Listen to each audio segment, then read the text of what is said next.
Hello and welcome to This Morning's Coffee, a Sunrise podcast. I'm your host, Stephen Gilbert, attempting to bring you a unique blend of encouragement to fill your cup. Today, it is my absolute honor to share with you my interview with Titans legend Keith Bulluck.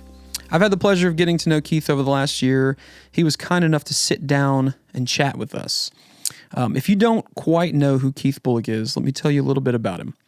Tennessee Titans legend, outside linebacker, Pro Bowl, All-Pro, led the NFL in tackles in 2004. He owns Just Love Coffee in Franklin. He is a wonderful human, and we are very grateful that he took the time to chat with us a little bit about his experience opening his coffee shop. So without further ado, I present to you our sit-down chat with Keith Bulluck. We hope you enjoy. Thank you for being on the program, Keith. Thanks for having me.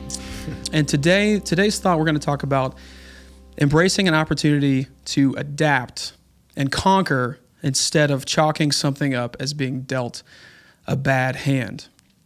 But first, of course, a few things. We're going to get to know you just a little bit before we get into the meat.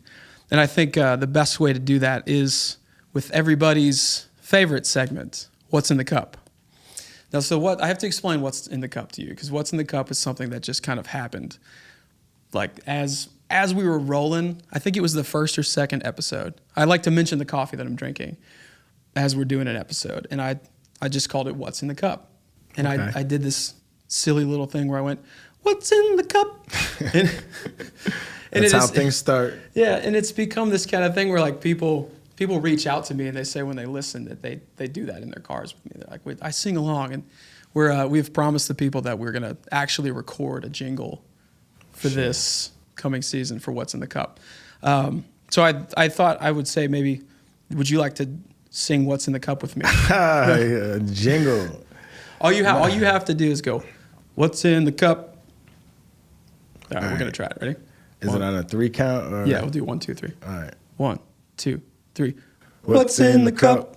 That was perfect. Absolutely.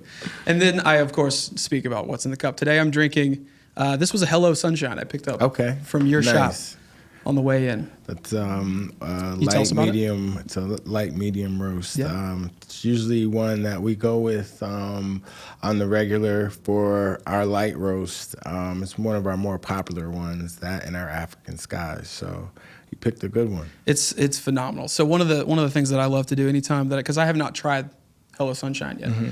Anytime I try a new blend or a new roast, I just get it black. Just try it. Yeah. So you can get all the different flavors and see what's going on. Sounds like you're a true coffee drinker. I love coffee, and when you find a coffee that you can drink black, it's enjoyable, is you pick up more of it. That's what you do. Yeah, I mean, honestly, I'm not a coffee drinker, but I have become more of a coffee drinker and learning and understanding, obviously, because of the business.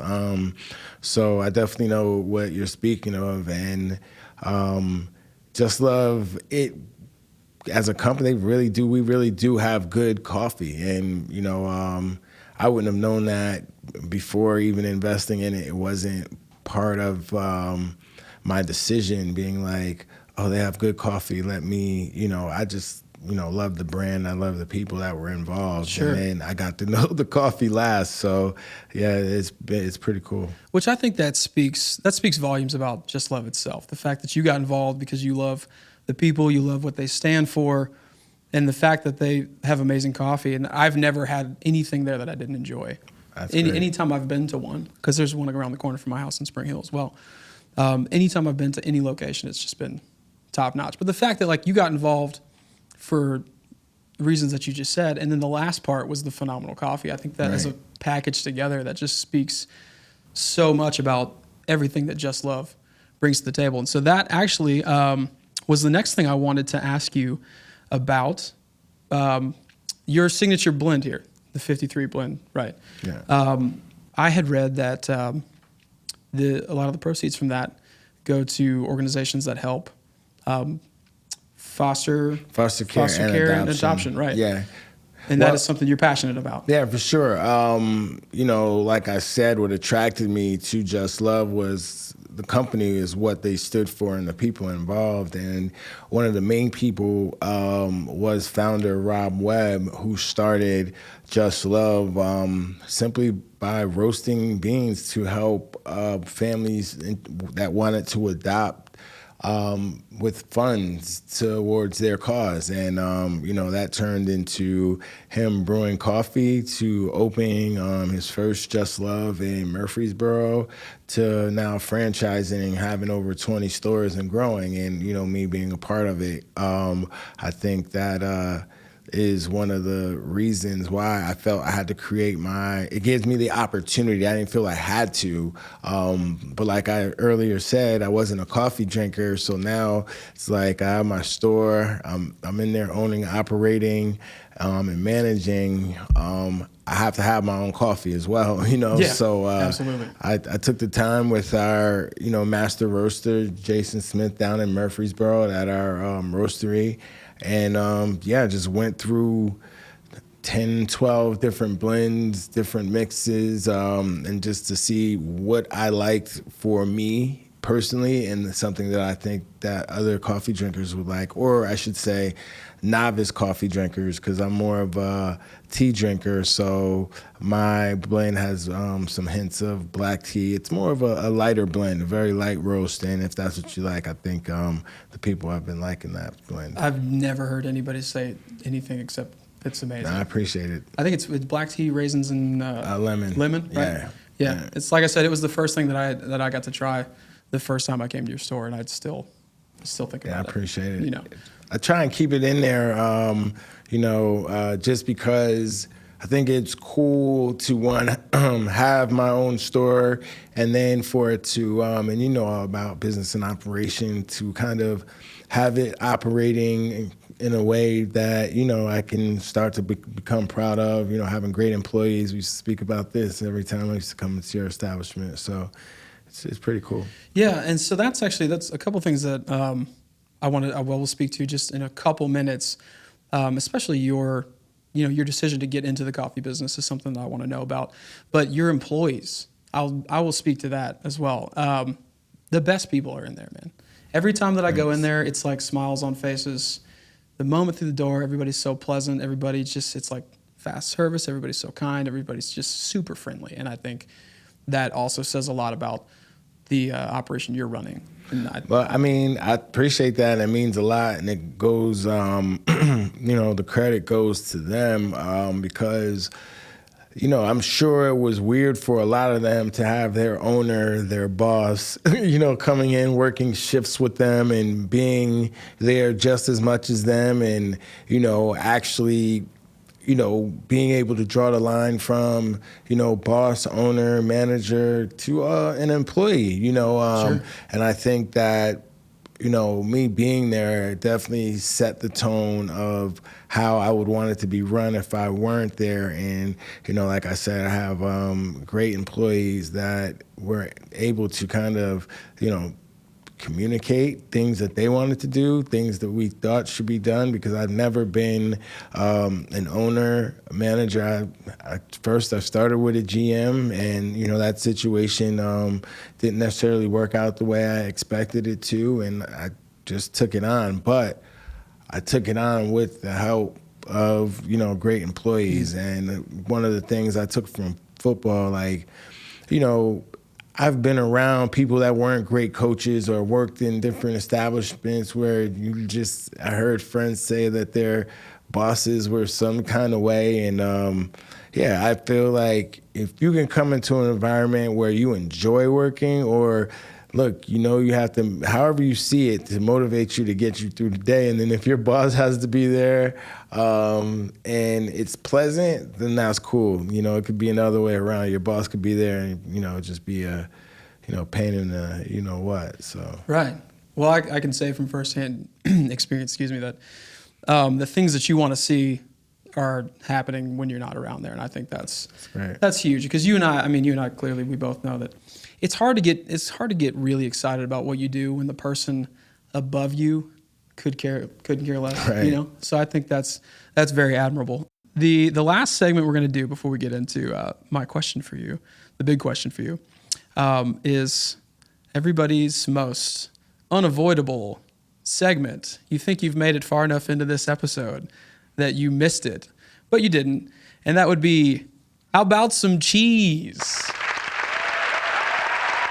So let me explain how about some cheese. How about some cheese is where I give you a cheesy motivational quote, right? But what I thought for today would be fun was that I've written 4 down here on these cards that nobody asked me to make, and I thought we would just pick them and read them out loud. All right. And they're cheesy motivational quotes. All right. You want to go first? I'll go first. Okay. Happiness is like jam. You can't spread it without getting some on yourself. That's probably my favorite out of these 4. Can't spread it without getting some.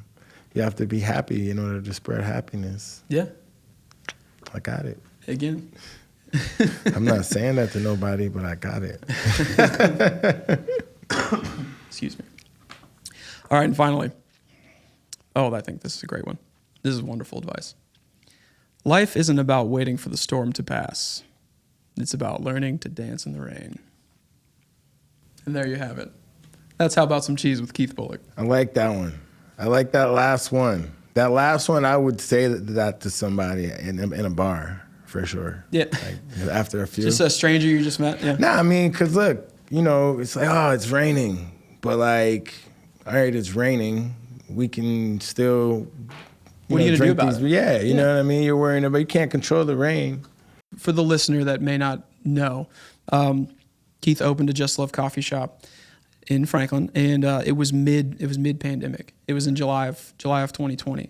So I thought it would be cool to have you speak to the moment you decided to look the pandemic dead in the eyes and say that you were going to you were not going to lay down in the face of adversity, that you were going to conquer instead of just chalking it up as being dealt a bad hand, because we see that all the time in society when people overstep an opportunity to overcome and just say, well, this is a bad hand I've been dealt, and lay down. Yeah, man. Like you said, it was time to open in July. Meanwhile, in 2019, this deal was actually done. Become involved with Just Love as a shareholder and as an actual store owner. So we were supposed to open in April, and then got pushed all the way back to July because I still had to pay rent. And I didn't know what to expect at the time. Like I said earlier, I had a GM, someone from another service industry, nightlife industry, but, had someone to help me. But as we got started, I felt, they were a little overwhelmed, and, it was just me and this person and then the employees that we had. And, your initial question was, I think that's when I realized, like, dang, like, it's going to be me or this ain't going to happen. My face is on it, like, my money's involved. I reached out to corporate about some things and which ways they could step in and help. But until they were ever able to do those things, I would kind of have to, sail the ship, and, that was within the first few weeks. So, of being open. So that was like, by the end of July, I was, sailing the ship. And, there were definitely times, in the beginning that I was like, man, like, it was like Groundhog Day. You had to keep waking up, same thing. People call out, like, you are the constant. I was the constant. And within that, I learned a lot. And what made me not bail is because, the way, like, your experiences through life kind of shape and mold who you are, who you will become. And for me, one of my, talk about, bad hands and stuff like that. I was in foster care, so I had to go through that. Like I moved around a lot as a kid. So I think before sports, before any of those things, the things that I had to deal with as a kid in life kind of, instilled in me, like, it don't matter like your situation, because now at 44, like I can vividly remember kids that had it great when they were 14 and had those things that we feel. It's crazy. You hear adults say it today. We feel are the pillars for young kids to have success when they get older, but there is no pillar. It comes down to the individual, and your parents could teach you whatever they want to teach you in your house, and it could be the right things, but you're going to need those other outside influences, friends, teammates, people you might work with as you're growing up through adolescence to kind of get those examples. And you know who you are. As an individual, you know what type of person you are. So for me, like, I knew I wasn't going to fold because people expect you to, you know what I'm saying? Like, people always expect you to. So you just got to, stand your ground. And even if it does go bad, so what, man? Like, you were there for it. You know what I'm saying? Like, you were there for it. It's like all a learning experience. So now when you do the next thing, shit, you learned a whole lot. And I took my lesson back when I was 26. I invested in this cool idea with a friend from college, a barbecue restaurant on the Lower East Side of Manhattan. You know what I'm saying? At 26 years old, that's a dope idea. Yeah, let's do it. I got bread, like I'm in the NFL. Yeah, let's do it.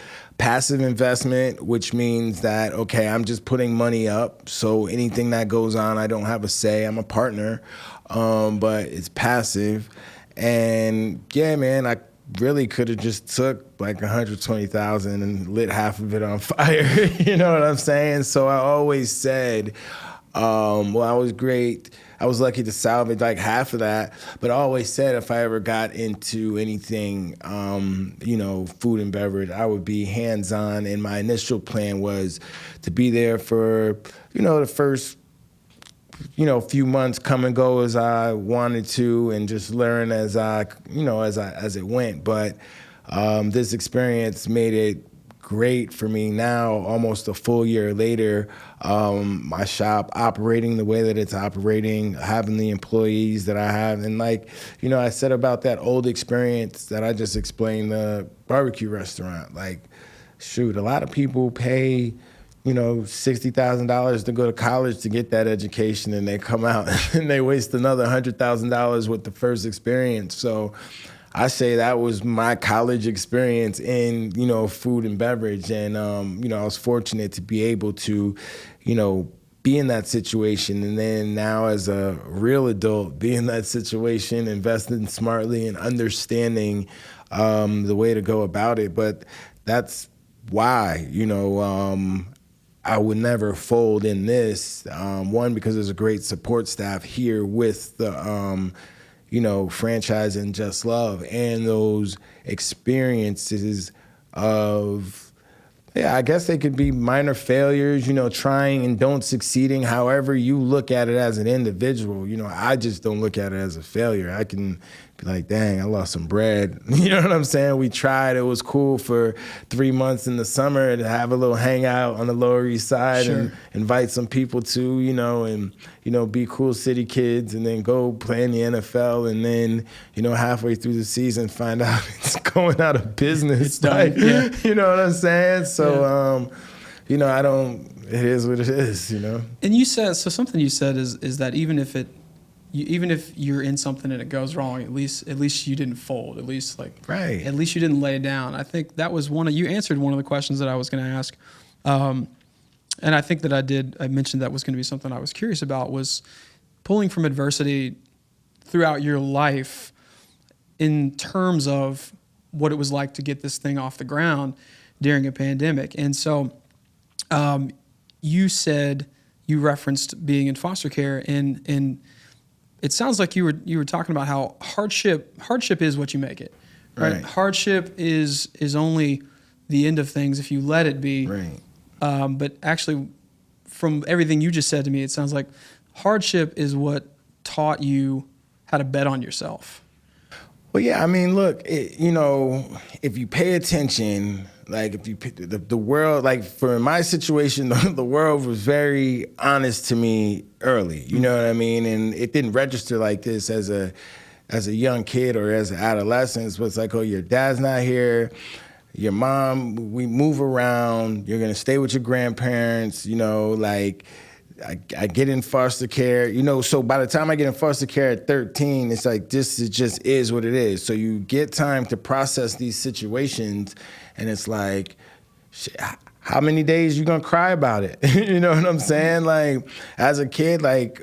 So I'd spend summers at my grandfather's. My mom wouldn't be like, oh, you're gonna be at your grandfather's for a month. She just dropped me off. I cried for 3 days. She's not coming back. My grandfather's like, look, if your mom wanted you, she would come back to get you. When she's ready to come back to get you, she'd come back and get you. So then now you just have a good time at your grandfather's house. You know what I'm saying? Yeah. So, yeah, man, you can't let the situation, obviously that's a minor situation, and for me personally, those type of situations just allowed me at a very early age to, understand how the world was talking to me. And it was just like, you got to do what you have to do it yourself. The world is conditioned to make you fear at an early age.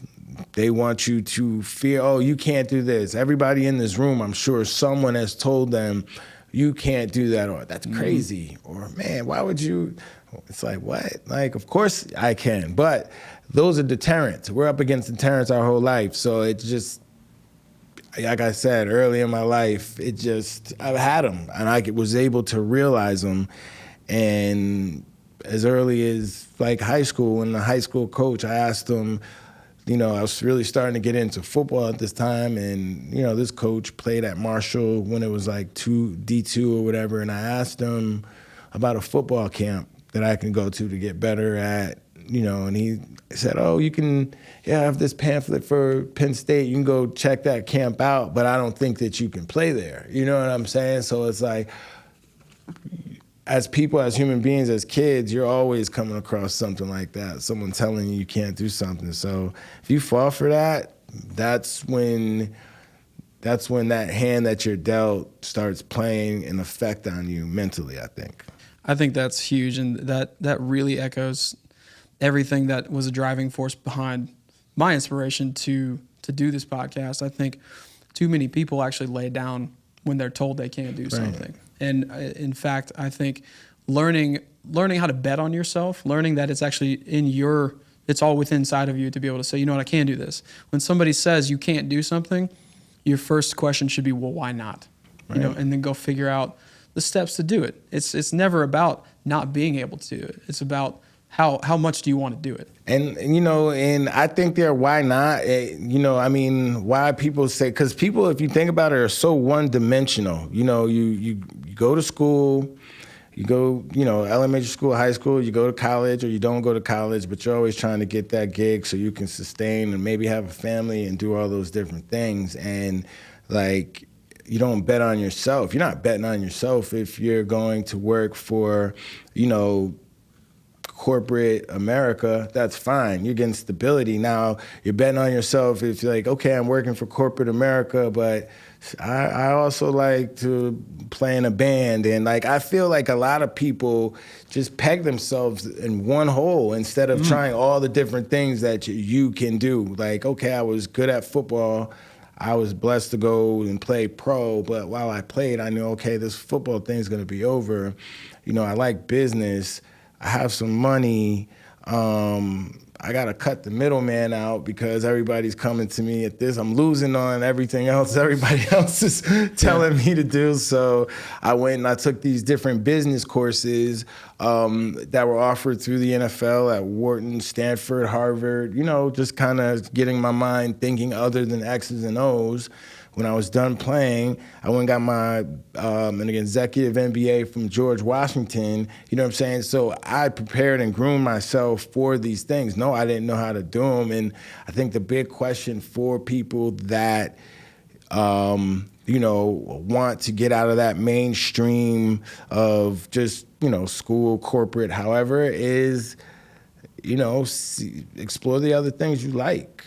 You know what I mean? Like, it's easy, I feel, to take a summer off, take a year off, save some money, go do some things you like, and then that's not going well. And like the 7th month, you spent your money too fast, start applying for jobs again and Sure. get back in that, you know what I mean? But at least you can say you tried it. Right. So I definitely applaud people who, just try different things. And that's what I'm saying. It's not a failure. It's an experience. You know what I mean? If you go backpacking in Europe for a year, come back, what'd you do? I backpacked in Europe. All you can do is give these people your experience. Then you come back here, you're thinking totally different than the kid that went to work for his dad for a year and, probably got some good money, but, Right, but was that really, something, chasing a dream or a passion or trying something you said you wanted to try? You gotta have a purpose. Well, one of my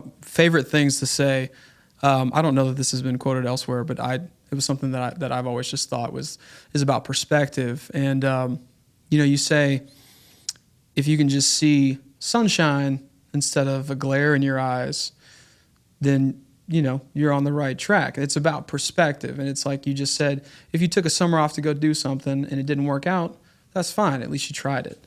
Right. But a lot of people don't even take that step because they're fearful of failure. And I think you just said failure. It's not, failure is just a lesson. Right. They feel for a failure, and it's hard. It's not easy. That's hard. Like, to make those decisions to go against the grain or to go against what other people think is hard, or to be in a job for more than 8 months, 9 months, really dedicate yourself to a craft or something is hard. Like, being in that cafe, opening and closing sometimes when I only have 7 employees and I got to work these shit, like, that's hard.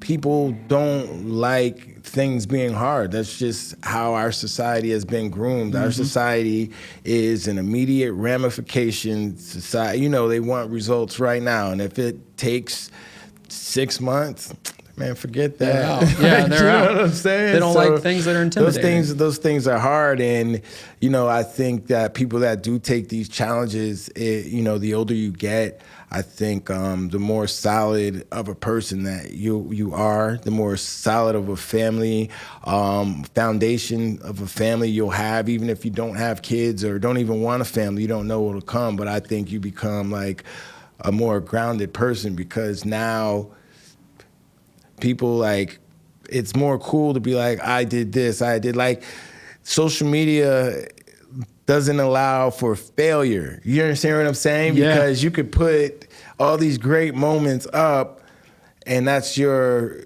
just saying perception, you know what I'm saying? And that's not really going on in life. Mm-mm. So you're not really like a solid, grounded person. You know what I mean? Like, it's just not reality, because especially when people are grooming themselves to only show the 100s. Right. And it's they not actually, real. Yeah, then they can actually in turn get themselves in the mindset that, failure. Right. I shouldn't show. They don't know how to handle failure. How to handle it. That's a great way to put it. That's why you see suicide rates up and all these different things. It's I'm not extreme. laughing at it, but no, it's something to consider. Yeah, it's sure. Absolutely extreme. So I had a couple questions that I wanted to ask you, and to kind of finish that thought, I just wanted to say the coolest part about getting to chat with you about all of this is that over the last almost year, our little talks here and there, I've had a firsthand look at how hands-on that you were with your shop. And that inspired me just to see somebody, like you. Like I said, I watched you playing football growing up, man. It's 02, it's 03, it's 04. Yeah, good times. But those were the guys when I was in high school that, it's every Sunday it was get out of church as fast as possible to turn on 105.9 on the way home and listen to the game till I got home, But being able to chat with you over the year that I've known you, and see how passionate you were about the shop and how hands-on you were with getting everything the way that you wanted it, making it successful was extremely inspiring. And, creating an inspiration in others is a big thing for me. It's, like I said, it's the reason that this podcast exists. So I'm extremely grateful to know you and to have seen that and to have you here. And I had a couple questions that I wanted to ask you past what we just talked about. I thought it would be cool if you shared one of your favorite moments from the NFL that you maybe you don't get asked about a lot. One of my favorite moments was, it was my second year in the league, and I wasn't starting yet. I was more of a situational, nickel person and man-to-man, I guess, specialist. And we were playing the Ravens here. It was like a Monday night game, and Shannon Sharp needed 3 or 4 catches to have the all-time tight end catch, leaders of tight ends. And I remember a game plan, in a lot of the situations, he was my assignment, man to man. And growing up, I was a Shannon Sharp fan. And I always remember when he was on Denver and picking, I was just a fan. I know he talked all the junk, you know what I'm saying? So, and he still was talking, though he was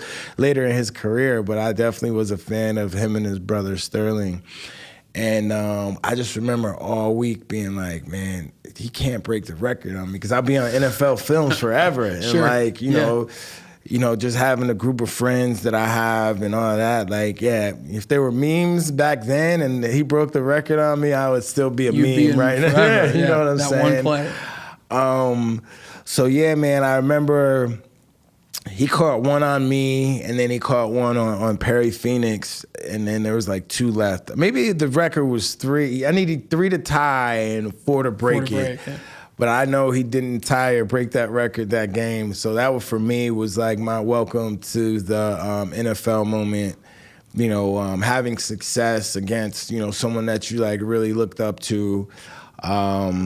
And then, you build on that. You know what I'm saying? Absolutely. One success, you build on another success. But that was, for me personally, that was a really cool moment, because I definitely didn't want to be on Shannon Sharp's highlight. No, not for the rest of your career. Hell no. That's huge though. To be able, somebody that you looked up to. For sure. To stop them from break. Yeah, that's a great moment. Couple more things and we'll wrap up. I was curious about your experience with curling. Mm-hmm. Is that still something you're pursuing? Nah, man, we're not curling anymore. COVID kind of put a stall to it. But then on top of that, once I bought the coffee shop and got into it, I realized what the commitment was going to be there. And Jared Allen, Mike Roos, and Mark Bolger, they're making a real commitment to it, including myself, and I just knew once our second season started and the schedule came out, which was actually the January before COVID, that I wouldn't be able to commit, knowing that I was going to open a cafe, in the next few months. But COVID wiped out last season. I think everybody just kind of, Mike Roos had a baby, Mark Bolger had some businesses, as well as Jared Allen. So I think life just kind of, took its course. It just kind of all went different ways. Yeah, for sure. The Outside Game. Yeah. I wanted to ask you about that. Yeah. I read up on the Outside Game. Super cool thing, I think. Gives athletes the opportunity to talk about things that they may not have the platform to speak about. Yeah. So towards the end of my career, a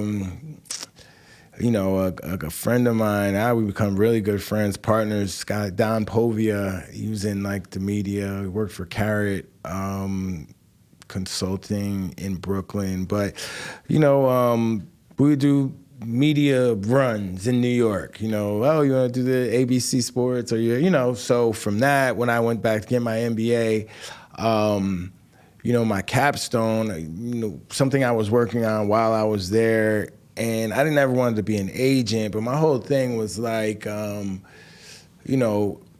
with players former players, you take someone like Javon Curse, he's the freak, UF. Javon still has a brand. Go you know what I'm Gators. saying?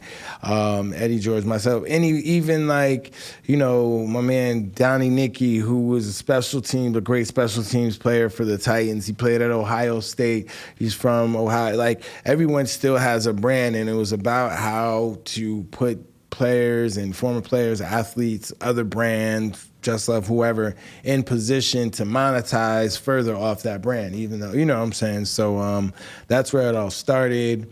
And Don and I have just kicked the can so many times on so many ideas, but then Outside Game came up through his platform that he and his partners started, which was formerly Blogs with Balls, where it was a bunch of bloggers from the sports industry, tech, all over. They come and they talk about sports-related topics. And I was on a panel on one of those, and it was pretty cool. Had like Jamel Hill had been to one, Sarah Spain, who they had, Jalen Rose. They'd done it in Toronto, Chicago. Matter of fact, we're actually going to do one in Nashville this year, an Outside Game, because the one that we did was 2 years ago in New York. Okay. And pandemic, that was our first inaugural one where we had Pac-Man Jones speaking about, his trials. It was actually called Effing Up and Rebounding.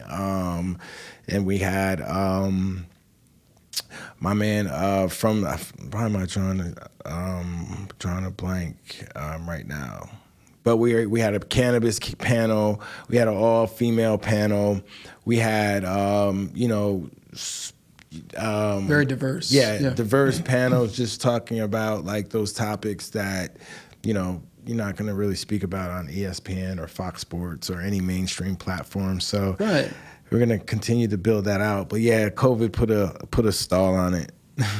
Yeah, and as it did with a lot of things. Yeah, I'm for glad sure. to hear that you're going to get right back into it. Yeah, though. absolutely. When I was reading up on that, I thought that was such a cool idea because I don't think a lot of people think through the fact that, athletes, especially the ones that, play for a long time, we associate them with their sport, with their team, Right. with their number, and there's just so many other things that they're passionate about Right. that may not be what anybody hears. So something like the Outside Game, I think, is super cool to bring those things to light. Yeah, and like you said, monetize things people don't.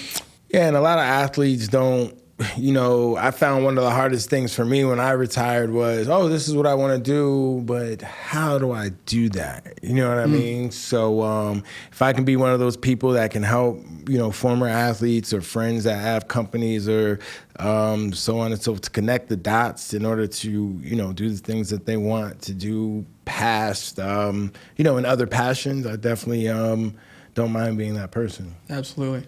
Last thing, I think we'll wrap up. I took a little stroll through your Twitter. I hope that's it. That's okay. I don't care. It's public. It's a public information. platform, right? That's okay. I caught a tweet that I wanted to ask you about. Yeah. It said, if I remember correctly, there was not a reply to somebody. There was no tags or anything in it. It just said, "Don't jack my slang."